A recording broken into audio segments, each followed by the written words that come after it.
Coming up, lunch survival style. Tracking a 2-ton rhino. And emergency on the mountain. You're doing really well there, mate.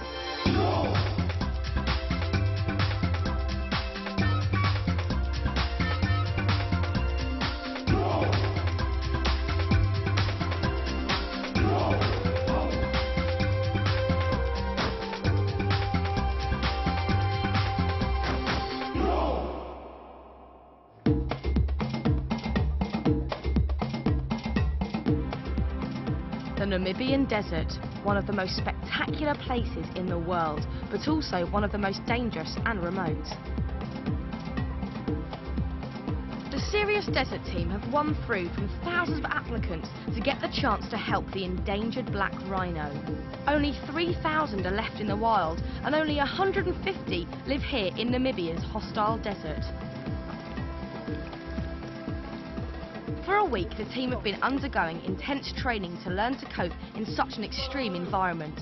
It's time for their toughest exercise yet. Expedition leaders Emma and Bruce are testing navigation skills with a challenging trek. Right, are you ready, guys? I'm going to give you the grid reference of where we're going to have to be. Yep. I'm going to leave it to you guys to work out where we are right now and how you're going to get to that point. The grid reference of where we're going, southerly, 19, 12, 13. And the easterly, 13 What the team don't realise is that the point they're navigating to is at the very top of a mountain. From now on, guys, I'm totally in your hands. I want you to take me to that point. Trekking for 4 hours in the rising desert heat has got them worried. There's not going to be any shade, so we're not going to be able to really stop. It will get a lot hotter, and I'm a bit worried about that because we're all going to get a bit more agitated and sort of angry. To tell you the truth, I don't think we're going to get there. I don't think we're going to get there. It's not long before they're confused. In that direction. Okay, no, this direction. You follow the arrow, so it's over towards there. But what way is your compass pointing? Because if I go by mine, I'm going that way. While the debate continues, David stays separate from the group. It doesn't look that far at all. It's just up there, and it's going to be quite slow. But I want to get there soon because it's getting quite hot now. But what's slow to David isn't to Martin and Holly. We're going quite quickly, but it's quite early, so it'll get hot later. But if we finish as quick as we can, then it won't be too unbearable. Yeah, good. Finally, it dawns on them that they'll have to climb the mountain. How high is that? Pretty high, isn't it? You see there? Can we walk up there? The trek is going to be even tougher than they thought. We're not going. Absolutely huge. Martin and Holly, we're not And I going to go think like we've straight got to find a way up. around it now to climb up it, which means we've got loads more to walk. The morning wears on. It's already 36 degrees, almost 100 Fahrenheit, and the team are starting to feel the heat. It's been very tiring and hot. Very, very hot. I feel like we're never going to get there. And it'd be nice to get back. Yeah, have a shower. Have a shower. We stink. We haven't had a shower. We had a shower yesterday, but it's so hot and you just stink, man. It's nasty.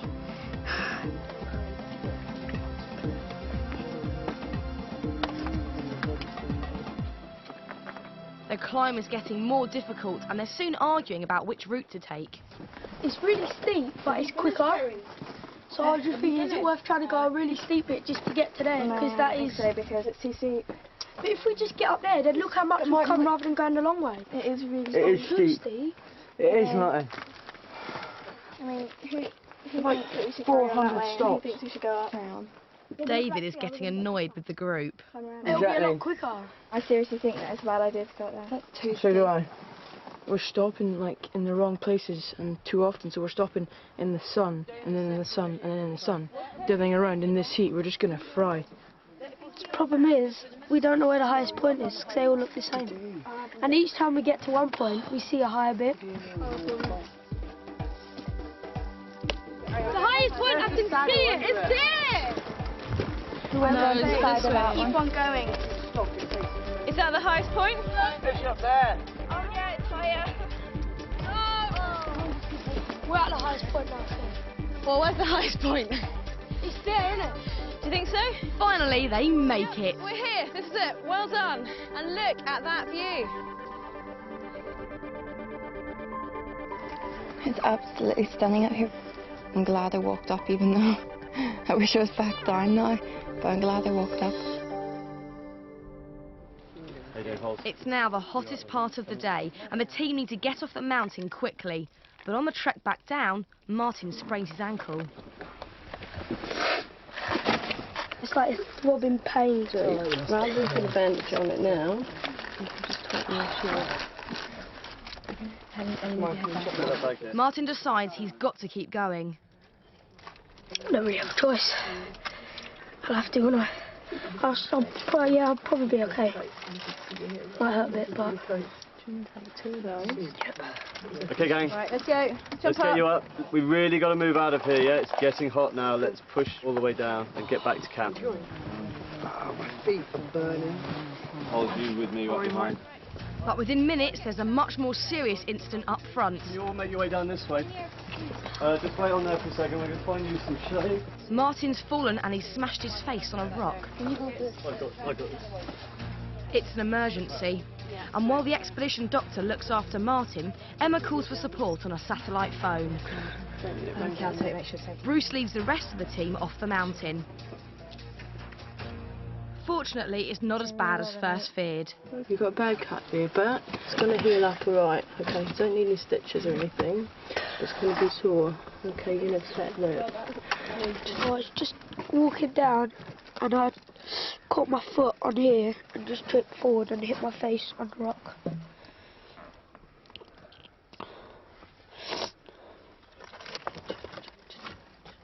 My lip hurts a lot, but I just took some painkillers earlier, so I should be okay. The doctor decides he's well enough to press on. That's it. Right. Now, if things get too tricky, then we'll just do them on our thumbs. Yes? Yep. You right? Yeah. You're doing well, mate. Really, really well. And he makes it back to base camp.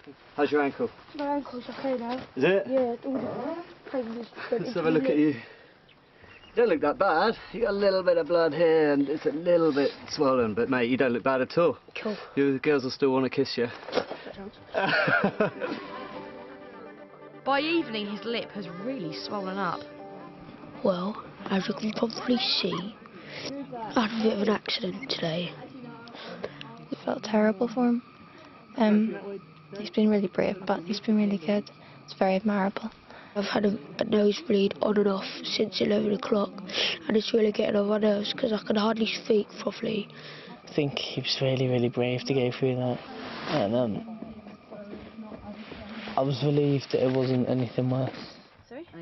But while Martin's emerged as a hero, people don't think David's much of a team player. David at the beginning, he sort of hung back and didn't really put much input into like how we were going to get there and stuff. He wasn't really communicating with like people at the front a lot. And I don't like not being in control of the situation. So I knew where we were going from the start, but they were still had to stop every 5 minutes and argue about which way to go when it was blatantly obvious. And that got me very enraged. And I just sort of kept quiet and walked at the back until it was over. David's getting a bit annoyed with, you know, us sort of moving a bit slower and maybe taking longer for decisions and stuff. But I think he just has to realise that there's different abilities in the group. I just hope that the team like cooperates and just does what, like, not does what I say, but like listens to my ideas, because I'm not trying to be clever around here, but they usually are right, like today, and the day before that, and the day before that as well. The team's main task in Namibia is to find endangered desert rhinos and check on their health and location. This is vital work to protect them from poachers and save them from extinction, so the group need to learn how to track down this rare animal.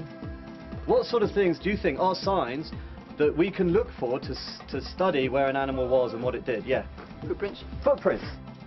From an animal's footprints, experienced trackers can work out where it was going, what it was, and even its sex.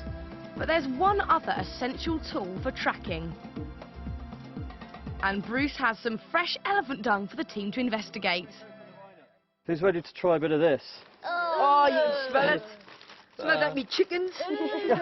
Come on, give it a good sniff. Do you want that one? Oh, that's well fresh, that. That's falling apart of me. Oh! That's rank. I smell it. It smells like, right, hold the bottom bit, otherwise we'll get covered in. Turn it the other way. There you go. Oh! Actually, this is not as bad as like diarrhea or anything. The rhinos get diarrhea. Come on, let's break it right open here. Okay. Now that feels a little bit different, doesn't it, to the other ones? From the freshness of the dung, trackers can work out when an animal was last in the area. David just dropped the whole elephant poo. How can you say David dropped it when it's right on your lap? This is one of the few things it doesn't matter if you litter the place with. Bruce has a few more surprises for the team. It's time for lunch, survival style. We're going to look at some of the foods that you can collect in this part of the world. You're going to be surprised because we've got some fun stuff for you to try. Pass them around. First on the menu are some berries and nuts. Quite nice, actually. They're lovely, aren't they? Nice. Nice. Tastes like peanuts. Show me that one. They're not bad. They're quite nice, aren't they? Yummy. But not everything is quite so yummy. Now guys, what does that look like? Dung. Poo? A little bit, doesn't it? Pass them around. I bet it is. Do we eat Tell us what it is before we eat it. Do we eat it? Nah, Well, it's a grass. Honest. yeah, but it's it's been been through an through an animal. No, animal. I've not. Come on. 1, 2, 3. Oh! That's awful. That is really Bruce, what is disgusting. it, Bruce? Tastes like hemp or something. Just like Weetabix gone stale. And I promise you now, this is an absolute delicacy out here. Is that maggots? No, I don't have a good It's called a Mapani worm. bug and it. Oh, allow it. Is it alive? Allow it. No, promise. Is it alive? Have a look. Have a look at it. Is it alive? I can't do that, Bruce. Is it alive? Promise. I'll try. I can't do it. Please. I'll do that. Come, you only have one chance at it. Go on. Yeah! Is it eating you? Tastes like? Yeah. Holly, come on. You can do one. The bug's been dried for eating, but doesn't look too appealing. Don't look at it. Legs. No, he's got a little head. Come on, Hols. I'll try It takes life off though, go on. Ah. You didn't chew it long enough, it would take it down. Don't look at it because it's going to put you off. You're vegetarian. You're vegetarian. No, it has to be done. You're vegetarian, man. Am I ever going to get a chance to eat a worm again? It's the team's last day at their main training camp. And Chris doesn't seem to be enjoying desert life. It's just annoying me a bit. It's not brilliantly tough, it's just the heat that gets to you. I find it hard to get organised. I've lost loads of stuff. It's just really hot and stupid, really. They're packing up and moving on to a new camp, but Chris isn't doing much to help. He disappears into one of the huts and won't come out. Leader Emma goes to find out what's going on. Why don't you go and join the other guys? I just want to sit in here. You can't sit in the shade away from everyone for 2.5 weeks. As much of it as possible. But the whole point of an expedition isn't it's a team thing. You're here because people think you're fun and great. Well, I'm not, because there's nothing that I can do. And all the things you take as kind of being rubbish are qualities. I've got to look after all 8 of you. And if you're always off on your own, it makes our job a lot harder. And also it spoils the group dynamics. So even if you're only just doing it for me, go outside and join the guys. Yeah. Yeah? Promise? Chris joins the group, Okay, shuffle back. but he's still not happy. Smile, Chris. Well done, guys. The team are heading 50 miles south to start on their first major task, building an enclosure for the camels that will trek with them through the desert.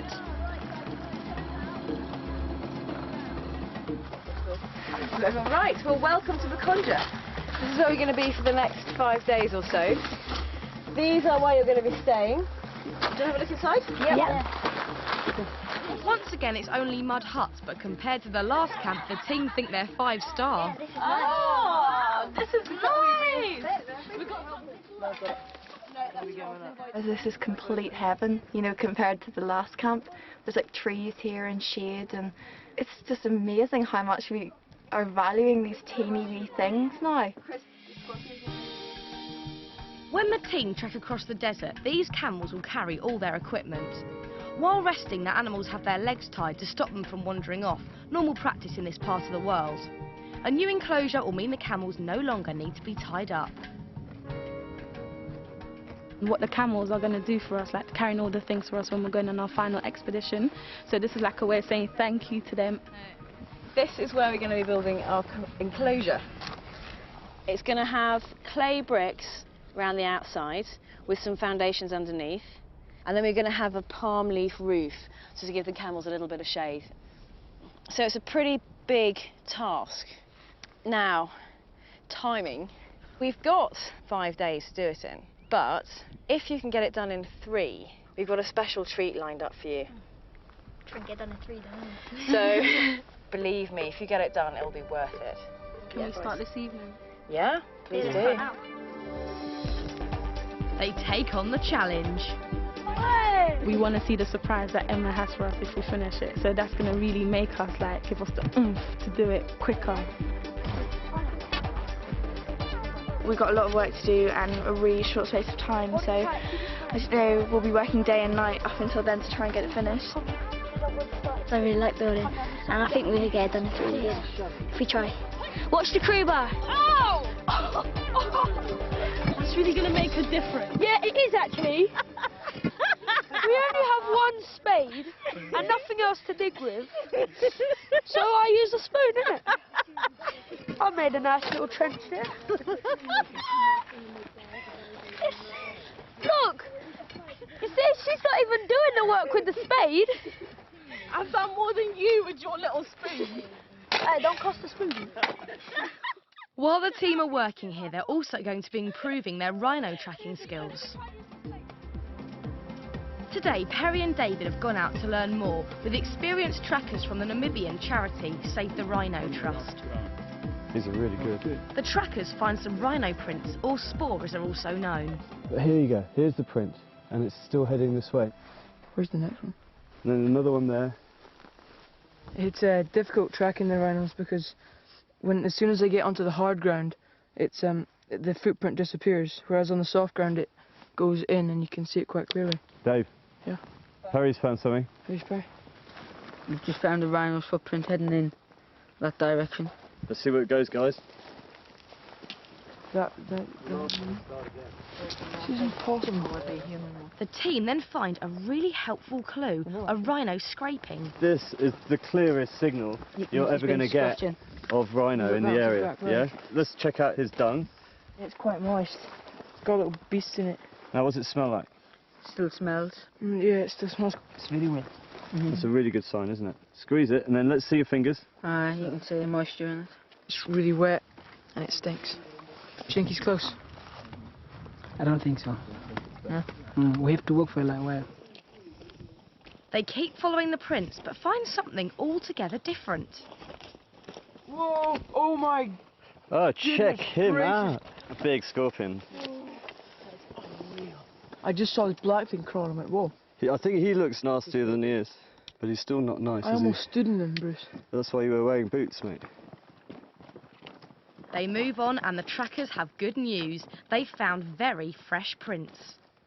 So it can be maybe 2 hours ago. You've been here, it was here. Quite close. Just keep looking. You might catch a sight. It's getting late though, and there's disappointment ahead. Now that the guys have analysed it in a little bit more detail, it's actually, this spore is a little bit older than we thought, yeah? So, because the time's against us, that we're going to have to call this one a day, boys, and head back home. Sorry about that. But unfortunately, we didn't get to find the rhino. It was a bit disappointing that we've missed out on the rhino as we got so far. I think we've been lucky enough as it is to even find a track, and I feel really happy that we've been able to work with these guys who are experts. Back at the camp, the building is going on into the evening, but it's tough work. We're just digging the trench that the first bricks are going to go into, and we keep hitting the rocks. It's going to be quite hard. I don't think we'll get it done in 3 days. We're going to have to work really, really hard. But one member of the team still isn't pulling his weight. Chris has been a bit stupid tonight. He's been all kind of lethargic and just annoying. I got a bit annoyed at him when we were building the enclosure because he was just standing there doing nothing. He was getting on everyone's nerves today, absolutely everyone's. But Chris is feeling isolated and doesn't think the group are helping him. I don't really think I'll fit in with the team at all. I don't know why I'm here. People cut off my conversations. No one really listens to me that much. Next morning, work begins at dawn. Meanwhile, it's Aimee and Martin's turn to brush up their tracking skills before the main expedition, and they're quickly on the scent of a rhino. We've found fresh spoor just the other side of this hill. Yeah. Now, they're really, really fresh. Alright? We've come round this side so that we can approach it, okay, into the wind. That way it's not going to smell us, because you remember rhinos have got mega smelling. Rhinos have also got incredibly good hearing. Yeah, so just be quiet at all times. It's quite nerve-wracking. Yeah. And we don't want to ruin our chances of seeing it. Yeah, he's kind of nervous. Because if it is there, we'd like the first ones to have seen them. So. They soon find another sign that a rhino's in the area. Down. A little bit down here, isn't it? This is probably 1 day old. Means he could be quite close. I want to see him now we're this close. Yeah. Let's go and find it. They keep on its trail but need to be extremely careful. The dangerous thing about this is that it might be that we can't see it until we're quite close. Watch me all the time, watch my hand signals. You've just got to stay alert.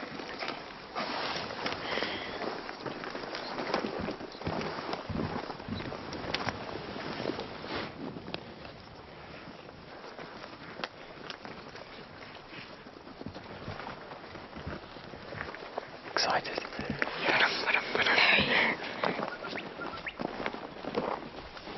Bruce thinks he's spotted it. Have you got it? What do you think of that? You can really see him clearly now. That's what we've been following all day long. They really come alive. You know, you've seen pictures in books and stuff, but they're just a million times better when you see them here. They're quite beautiful, actually. But the team are only 60 metres away and rhinos can charge at more than 30 miles per hour. It doesn't seem to know we're here, but I'd like to keep it that way. The rhino senses something. He's running. Oh yeah, I see him. He's running. Fortunately, he's running away from them. You don't want to get in the way of that one, is it? Seeing it just sort of just sitting there, just is completely, it's amazing really. The whole trip itself became more real when we saw the rhino, because obviously the rhino's the point of the trip. They're so endangered and so rare. It's just such an amazing experience just to see one completely in the wild. Next time on Serious Deserts, it's crunch time for Chris. We need to talk to him as a group, I think. A traditional African dinner. Oh. No, we're not killing that. I'm not eating it. And emotions run high. We're feeling like we want to go home at the moment because it's so hard.